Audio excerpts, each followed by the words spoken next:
Welcome to the Manning Up on Real Estate podcast. This is the podcast where we will have real talk on what is happening in the local market of Greater Vancouver.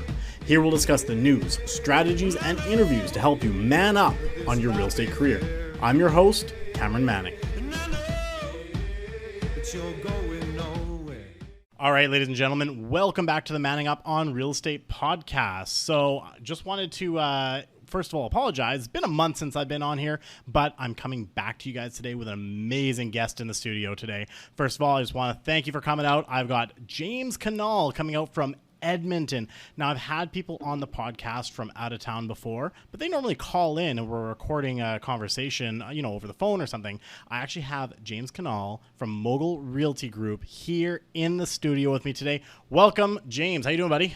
Doing awesome, man. It's a pleasure to be here. Absolutely. I can't wait to have you here. So listen, we're going to start kind of diving into this right away here. Let's chat about, for those who don't know you, tell us a little bit about yourself. Cool. You know what? This is what I'm going to do. Sure. I just want to Facebook Live for like 2 or 3 minutes for the folks out there on Facebook. Yeah. So can we do that in the middle of the podcast? Is that cool? Jump in. Okay. You got it ready? I'm going to get my phone out. Sounds good. I'm far away from the mic now. So James is going to set up, he's actually doing a Facebook Live. This is a first for the podcast for his audience back home in Edmonton. But go ahead, take it away. Yo, what's up, Facebook? I am currently in Vancouver, British Columbia with Cameron Manning from the Manning Up podcast. And I am lucky enough to get interviewed on the podcast here today with Cam. I have no idea what he's going to talk to me about, so hopefully it's real estate stuff, but who knows? We've known each other for a while. Things could get a little weird. But we're going to Facebook Live the first couple of minutes of this podcast, see how it goes. And then we are going to drop the podcast episode like hot fire on Tuesday of next week. So I'll do another live video with the link to the podcast so you guys can check out the whole conversation with Cam. All right, for those of you guys who are watching on Facebook, hey, welcome to the podcast. Again, we're going to drop this on Tuesday. I'm excited to have James here, as I said, and I love the energy he's bringing today, especially because he flew out bright and early this morning to get to Vancouver here. So we're buddy, excited. 7 a.m. flight, 5 a.m. wake up. Couldn't miss it, though. Beauty. Well, we're excited. It's not often that we get people from out of town who come in for the podcast. Like I said, we normally have you guys call in or whatever, but we're really fortunate today because for those who are listening, you guys know that we run a monthly meetup group here in the Lower Mainland called the Investors Performance Group. And we actually got James to fly in for the Investors Performance Group, and he's going to be dropping some serious knowledge bombs today on our crowd about, Edmonton, what's going on in Edmonton. I mean, tell me, Edmonton's got some opportunities out there, I think, right? Oh, yeah, it's going to be awesome. And for those of you watching back in Yeg City, Cam's group is very similar to Mogul Mastermind. And for those of you from IPG, Mogul Mastermind is just another great meetup group that we do at Edmonton. So that's one thing Cam and I have in common is that we try to contribute to the investing conversation in the community. Absolutely. So here's the thing. Vancouver, you guys just had a great run, and now you're entering into more of a down market. Yep. Edmonton's been in a down market for about 4 years now. So I'm going to be taking that knowledge of how to adapt to, find opportunity in, and survive in a down market.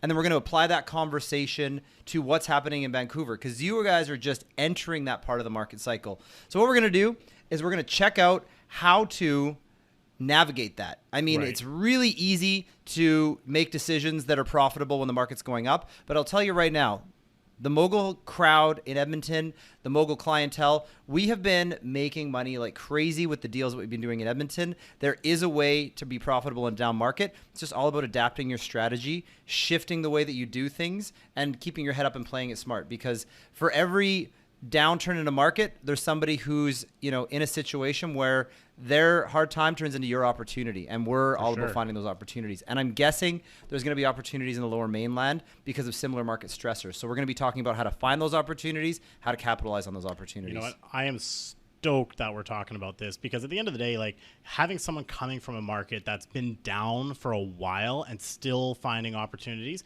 shows that, no matter what market you're in, you can be successful, right? We got a lot of doom and gloom here in Vancouver, so we're excited again having him talk about this. Now, I want to kind of take it back a little bit. Let's get to know James a little bit. What brought you to real estate? What was your start, and how did you build from there? Yeah, of course. My real estate career started with some solid dad advice. I mean, I was in university, rooming up with a bunch of buddies, just living that lifestyle. And my dad said, look, why don't you buy a house, rent the room to your buddies, and just go for it from there. And I said, you know what, I think I can do that. And back in those days, it wasn't too hard for a student to get a mortgage. So bought the house, moved in the buddies, started breaking even just by having their rent cover my cost of living. Did it again with another house, and then it just snowballed from there. Once I started loving real estate, once I started getting really into it, one day a mentor of mine said, you'd probably be a pretty good realtor. And, I didn't really know what I wanted to do with myself, but it seemed like a good fit. And it's just been snowballing ever since. So that's awesome. Yeah. Now I've got, a really respectable real estate portfolio of assets that I own. And, my real estate career is awesome. Like, we've got lots of great clients. And for those who do know the Mogul Group, number one real estate team in the city of Edmonton for RE/MAX. So, right. Yeah. They're killing it out there. Yeah, we're killing it. And it's because we love real estate. So that's how it all got started, though, is just that one little first house. Boom. Rent the rooms out to the friends. I think the millennials are calling that house hacking nowadays. So I was a house hacker before it was cool, just so you all know. Okay, cool. There's a story that I've heard you tell on stage, different occasions, about when you started building your portfolio and how you kind of started learning how to pitch joint venture money. Because you were young, you didn't have the capacity to, just buy any property you want. You had to raise the capital. And so I wondered if you can kind of share what that strategy was, like how you started pitching people and what it took to get that rolling. Cam, you know what we call that question? A cliffhanger. Facebook Live. Tune in on Tuesday to listen to the full podcast, and you'll hear me talk about how I started raising capital in my early 20s to build up my joint venture portfolio, and how I raised hundreds of thousands of dollars to purchase real estate assets when I didn't have any money of my own as a guy in my 20s. So killing Facebook Live here, Cam, and I'm just going to jump back on the mic. Sure, no worries. So he's going to kill that Facebook Live here, and then we're going to get that information from him. Honestly, it's a pretty incredible story. I've heard it several times, and this really gets to show what the potential is if you just work hard and practice your skills. It really comes down to practice, practice. If you're practicing 95%, you're going to kill that 5% of the game time. So I'll turn it back over to James here. He's back ready to go. Yeah, so the way I got started, I started very, very young in real estate investing, and this was just me in my mid-20s. And when I started out, I kind of understood that as a young, inexperienced person, people weren't necessarily going to be super keen on trusting me with their equity, doing a business partnership with me, or even taking this fairly, young kid and saying, oh, you're doing real estate, for real? So I knew that if I started the conversation with people by saying, hey, I want to pitch you on a real estate deal. Do you have time for a coffee? They're going to tell me to scram. Yeah. And I mean, I would tell me to scram. Oh, totally. When I was that age. And so I thought, okay, what's a better way of A, getting a better understanding of what my deals look like, and then B, getting in front of more people. So I changed the conversation around asking people who are older than me and more experienced than me for advice, for their opinion. And so the way that I'd frame it is I would say, hey, I'm creating a new business model. I'm not experienced in business in any way whatsoever, but you know what? I've looked up to you. I trust your opinion. I know you're really, really smart and savvy. And if you would just be nice enough to sit down with me and give me your feedback on my business plan, I'd really appreciate it. Please keep in mind though, this isn't a pitch. I don't there isn't I want you to start with saying no, right. You're a friend of my parents, or you're my dentist, or you're this mentor of mine, my uncle, whatever. I don't want to be in a situation where the next time I call them, they're looking at the call display and like, this dumb kid's just going to pitch me on another deal. So that's how I got those conversations started. So I would sit down, and showing them my business plan was basically the pitch that I would do if it was a pitch. But now that the guard was down, the feedback that they gave me were really similar to what the objections somebody I would be pitching for real would give me. So it taught me what the most common objections were going to be. It helped poke holes in my business plan. And you know what? In my mind, I had committed to doing as many of these, feedback sessions as it took to get somebody interested. And in my mind, I thought, okay, this might take 100 people before somebody was interested. And the actual truth was, it barely took a dozen before somebody at the end of that feedback conversation said, is this an actual deal that we could do? And I said, well, yeah. I mean, I found this property on MLS. I went and viewed it with a realtor. This is my business plan. I'm just asking you for feedback. And the feedback was, I might be interested in doing this deal. Let's extend that conversation. So for anybody who's starting out, and for me who is starting out, the way that I did it was, you know, nobody wants to be pitched a deal by someone that's completely inexperienced. Right. But everybody wants to have their opinion valued. Everybody wants to give back to somebody who is looking for feedback. Everybody's willing to help somebody out and add a little bit of mentorship to the next generation. And so understanding that, that's the place I came from, where I was just looking for knowledge. And the better I got, the more those opportunities just started showing up. Right. You know, it's true, though. Again, he went into it. He had the guard down. Like, it was super smart. Because, again, he said, you're not going to be buying this. I just want you to hear me out and help me fix it.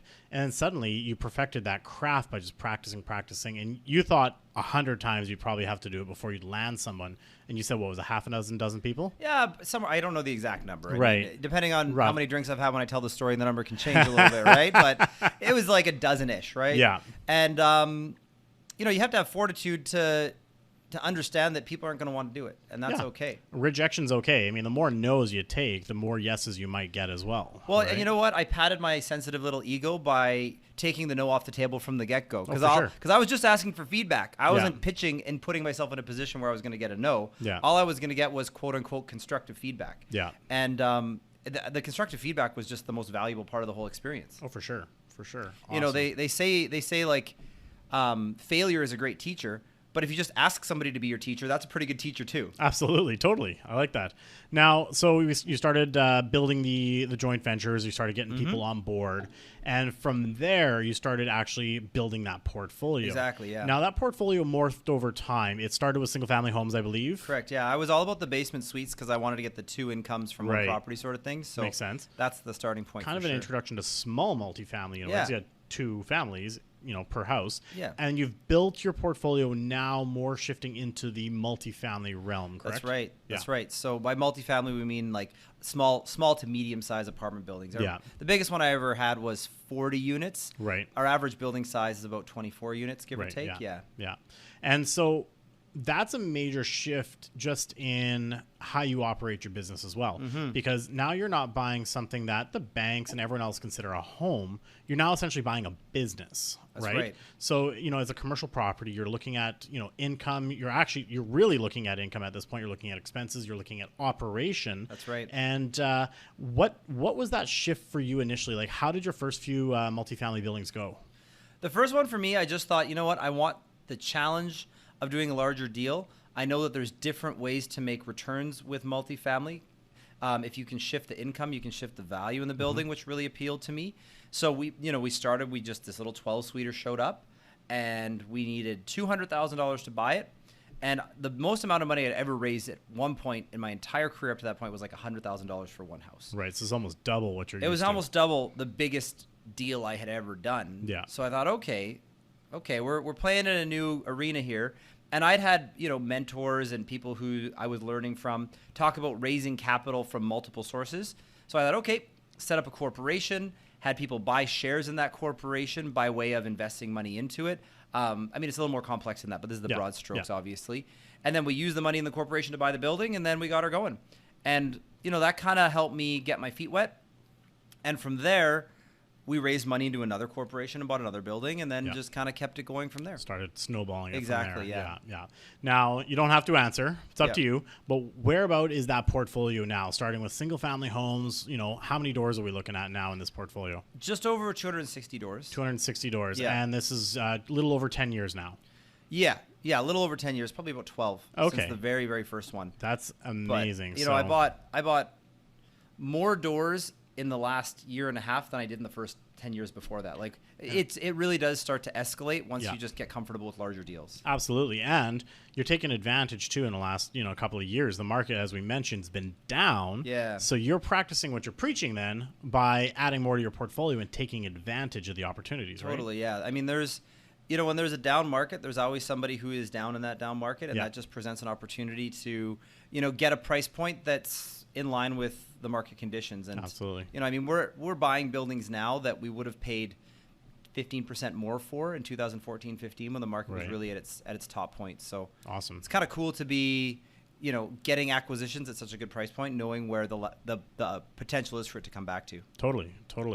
Now I'm going to shift gears a little bit. So, you're a very avid investor. I mean, you've won several awards over the years with different organizations like Rain for investing.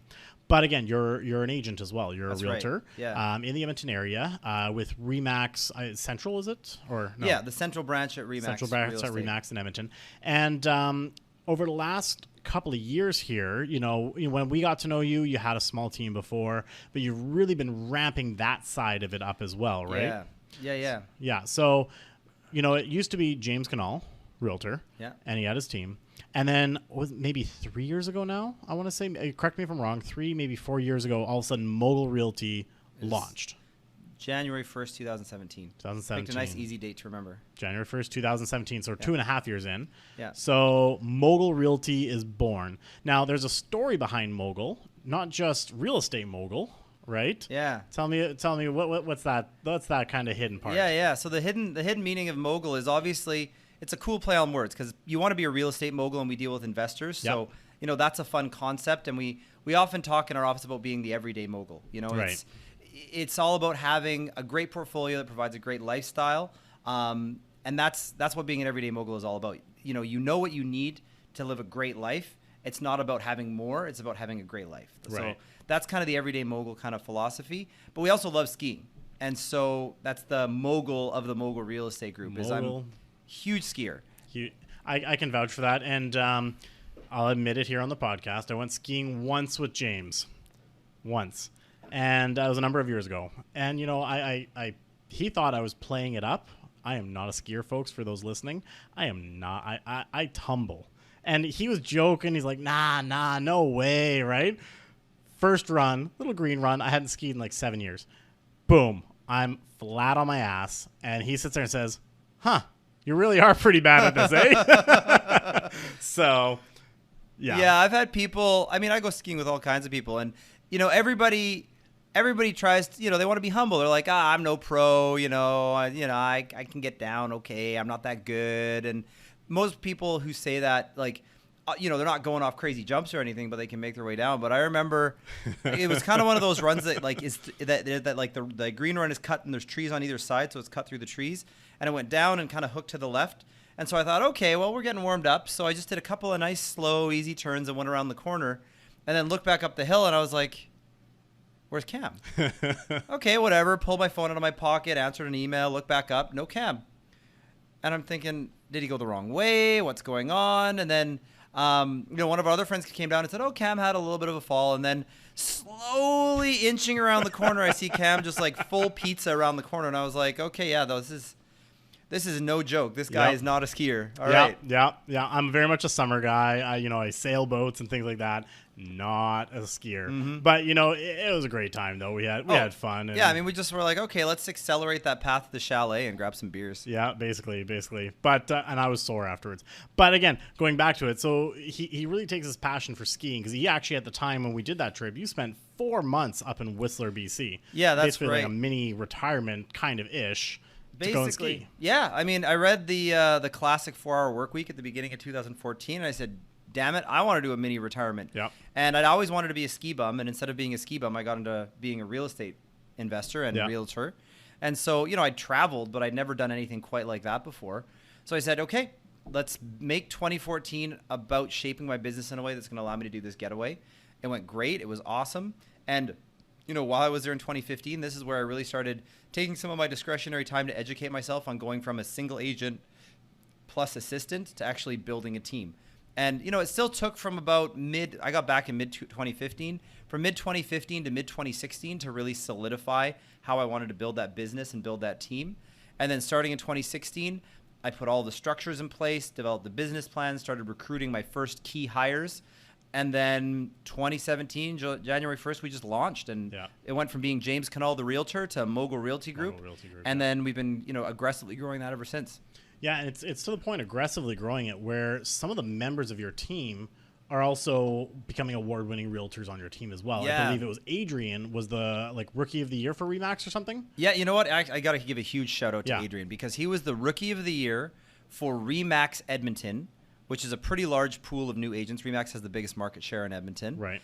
And then we also nominated him for an award that's part leadership, part production, for the Rookie of the Year for the entire Edmonton Real Estate Board. So out of every single person that got their license activated between 2017 and 2018, Adrian got the award for the #1 rookie, which was amazing. Huge honor. Like, we're incredibly proud of the guy. Yeah, no, every time I see him, he's just killing it out there. James does a lot of work with his team, flying into, Vancouver and other markets to help promote his market as one of the best investment opportunities in Canada, right? So we see your team coming out a lot to the events that we're at. Now, we're local, and yet we got these guys from Edmonton kind of, stepping on our territory here, bringing all the Vancouver people out to Edmonton. But I can see his team. They're aggressive, they're taking action, and they're getting those contacts and getting those appointments, which is just amazing to see. And yeah, you guys are then pulling a lot of investors out to say, hey, you know what? Vancouver's an amazing opportunity, but have you looked at over here?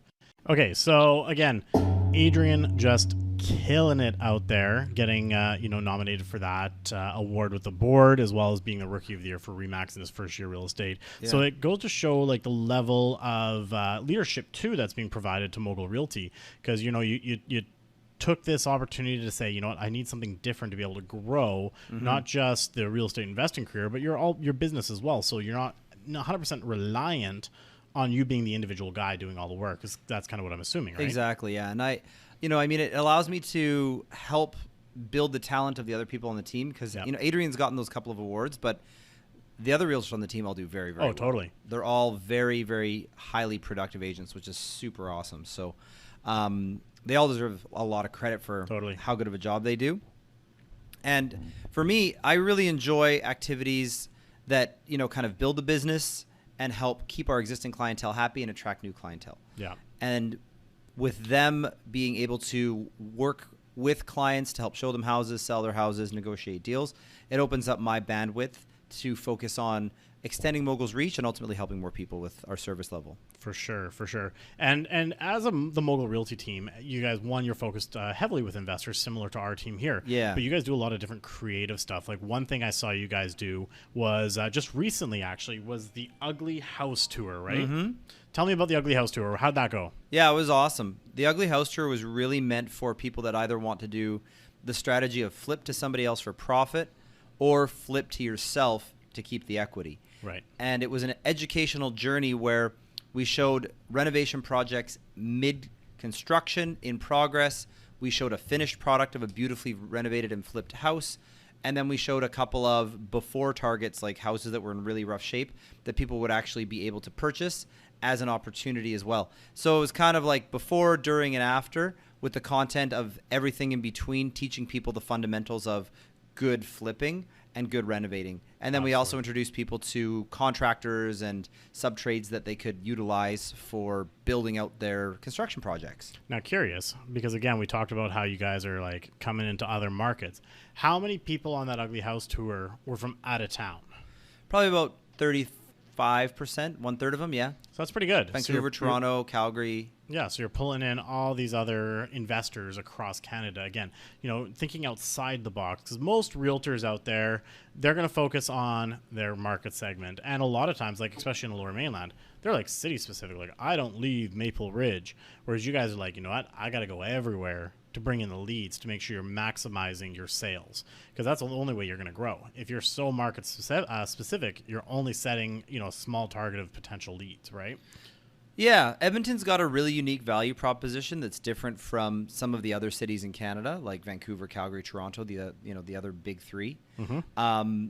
And there are people who like the pros and cons of what Edmonton has to offer from an investment perspective. So it gives us an opportunity to travel, and it gives us an opportunity to spread our reach and help people find opportunities in Edmonton. There's investment capital all across the country, and there's a very specific type of investor who loves what we have to offer at Edmonton, because Edmonton's got a value proposition that you don't really see anywhere else. Right.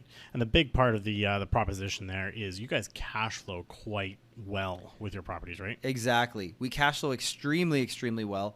And we cash flow extremely well with properties in, B and A locations. Yeah. Usually the high cash flows, if you go outside of Edmonton, they're possible, but you're cash flowing in a place like Hamilton, which is an hour and a half drive away from downtown Toronto. You're cash flowing in Maple Ridge, which is an hour away from downtown Vancouver. In Edmonton, you can get that high cash flow, 5-minute drive to downtown in a really sought after core neighborhood. And for people that are big on location and land value, you can get that land value piece with a cash flowing property, which is something that's very, very popular in Edmonton. Yeah. Now, I've been investing in Edmonton for a while. For those who know, I'm originally from the Edmonton area, born in Edmonton, raised mostly in Spruce Grove. But my partners and I, we're active investors in Edmonton. We've got a multifamily building, and there's a lot happening in Edmonton right now in terms of development. So one, we're talking Ice District is kind of a huge thing happening there, but there's also expansion with transit. So maybe you want to touch on the opportunities those are creating for those investing in Edmonton. Yeah, Edmonton is really growing up into becoming a big city. And one of the ways we're doing that is through a metro line, subway, SkyTrain. We call it the LRT in Edmonton. And it's basically a new line that's being built that cuts the city from east to west. So you can literally get from the far west part of the city to the far southeast corner of the city via downtown. All of the neighborhoods that transit line is touching are experiencing rapid land value appreciations, well outpacing what you see for the rest of the Edmonton metropolitan area. In addition to that, the city of Edmonton is very focused on creating densification opportunities. So when you look at Vancouver, when you're flying in, you see Metrotown, cluster of high-rises around a metro line. You look at Port Coquitlam, cluster of high-rises around the metro station. In Edmonton, we're trying to create those urban communities around our metro lines. So we're so early on in that development cycle that there's still really great investment opportunities for, like I said, the everyday moguls, people that are, normal people just like you and I who want to buy a couple of $500,000 houses or, $1.5 million apartment building. Properties like that exist in these ultra highly desirable pockets near the transit line because we're just at the start of that densification in Edmonton. Absolutely. And as the demographics start changing, similar to out here, a lot of the quote unquote millennials, they like to be in those more urban areas. They like to be in those downtown cores, and they like the connectivity and the access that's provided with transit. So Edmonton's kind of starting to really get on board with that to make it more of a, younger, accessible place, essentially, right? With the densification and the Ice District. Let's talk about that because obviously, my building's not too far from the Ice District, and I like to hear what's going on in that area. Of course. So I just saw recently a new article talking about phase 2 of Ice District coming out. So, and I believe, correct me if I'm wrong, that was 8 new towers, I think. Yeah. So our Ice District is right to the north center of downtown, and the crown jewel of the Ice District is the new arena, the hockey rink where the Oilers are playing. And we allocated over 20 acres of land in and around the arena for massive redevelopment. So we're talking high rises. We actually just built one of the tallest high rises in Western Canada in the Ice District, and it just towers over the rest of downtown. It's a beautiful building. Right. There's a huge plaza called Celebration Plaza. For those of you who, if you're thinking Vancouver, it's like the space outside of the Vancouver Art Gallery. Okay. It's going to be a celebration space outside where festivals, gatherings, and so on can happen. And if the Oilers ever get their act together and start winning, that's where people are going to be standing outside to watch the game on a big screen right outside of the arena. And then, after the big win, people pour onto the streets and join the celebration. So it's all a very well thought out urban space that's meant for outdoor gathering, connectivity, community. It's going to be an awesome, awesome space as it gets built out. And then high rise after high rise is just going up in that area. So we're finally starting to see Edmonton look like a real city in the downtown core with all these beautiful glass high rises just popping up in and around the Ice District. Yeah, and Edmonton hasn't really had towers since like the 80s, 90s, right? Yeah, the odd 30-unit building goes up here and there. But we haven't had massive tower development in the downtown core until very recently with this Ice District being, that first domino that's toppling and a whole lot of densification being added to the core and really good quality buildings being built for people to live in and work in. So it's kind of like if you're from the Lower Mainland, would you kind of compare it to maybe being the new Yale town for Edmonton kind of thing? Yeah, I would say that Ice District is going to be... it'll be a little more upscale with that Yale Right. Town feel. Yeah. Yeah, it's Awesome. going to have that kind of vibe to it. That's great. That's great. And so the investment opportunities, because obviously investors, you potentially could buy some pre-sale condos there, but what are some great investment opportunities in that area to take advantage of that growth over the next, 5-10 years? Yeah, that's a great question. Pre-sales make sense in a market that's aggressively growing. Yeah. Edmonton's been pretty flatline for the past 4 years. We don't have that same rush to pre-sales that you'd see typically in Vancouver and Toronto. And while the condos are really high quality, great places for people to live, they don't cash flow a ton. Right. Which, most of the investing in Edmonton is still driving towards the cash flow. So if you go just next to the Ice District, and this is where the shout out to your building is, Cam, there's a ton of multifamily. There's a ton of really good quality retail, industrial. And if you go a little bit further out, there's actually a ton of residential property that's just literally in the shadow of the Ice District that makes a ton of sense from a cash flow perspective. And we know as the Ice District takes an area that was traditionally kind of lower class and really turns it over, that ripple effect is going to push out into the surrounding community. So, Absolutely. There's a lot of opportunity for land appreciation and growth with cash flowing properties right next to the Ice District. Yeah. So if you guys are looking, the two main kind of areas that I've noticed, and obviously, James is the expert in the market, but trying to buy in and around that Ice District is kind of key right now for long term, especially with the, it's going to take a while to build all those buildings and change that demographic. But two, along the new metro lines that are expanding, and they're adding quite a bit, because there was kind of one line that went north to south at one point for years. There's the one going out west now towards the west end of Edmonton. There's also one going through, I believe, Bonnie Doon, everything like that. So they're expanding more and more lines, making more connectivity for the city of Edmonton. So buying in around those areas makes a lot of sense. Always follow the transit and the trends, right? Because obviously the research being developed by the cities and other developers, well, they got more bigger budgets to do it. So let them spend the money, say where they're going to develop, and you go and buy in that area following that. It's kind of like following a Starbucks, right? Yeah, exactly. It's just like following where the high scale development is going to be. If people who are savvy investors with deep pockets are spending millions, tens of millions, hundreds of dollars of millions on certain developments, well, being next to it is a pretty safe bet. Absolutely.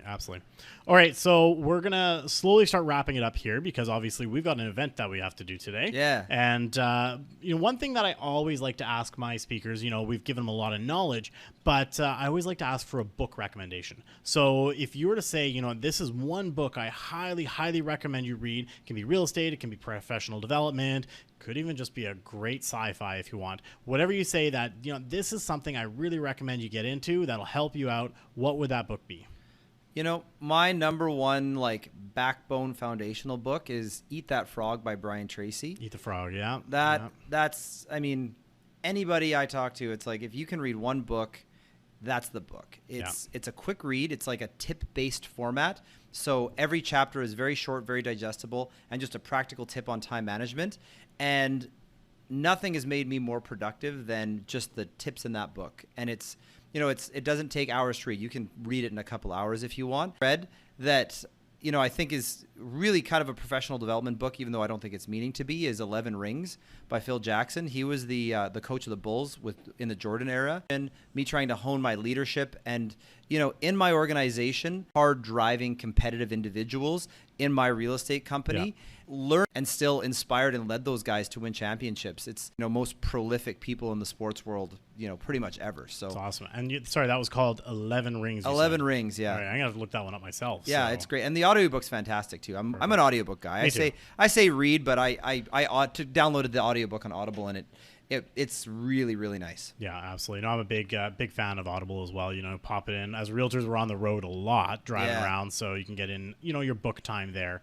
Okay, well, that about wraps it up for our interview today. James, first of all, I just want to thank you so much. One, for being on the podcast, but two, for flying all the way here so we can do it in person and come out and speak at one of our events. So I appreciate it. It's been a pleasure, Cam. Thanks for having me on the podcast, and we're looking forward to presenting at IPG tonight. I'm looking forward to it, too, and I can't wait to come back to Edmonton Edmonton, hang out with the whole Mogul team, and take a look at some more properties here soon. So Yeah, it'll be good to have you in Edmonton, bud. Yeah, you betcha. All right, that wraps it up here. Thank you guys so much for listening into the Manning Up on Real Estate podcast. Again, if you guys want to engage with this podcast, you can use the hashtag ManningUpRE on both Twitter and Instagram. Hit me up with questions, anything you like, to make sure that we're providing you as much value with this podcast as we can. And the second thing, if you guys are listening with the Anchor app, you can actually give me a call, leave me a voicemail, and in one of our future podcasts, we can maybe answer with our guest speaker those questions that you guys have.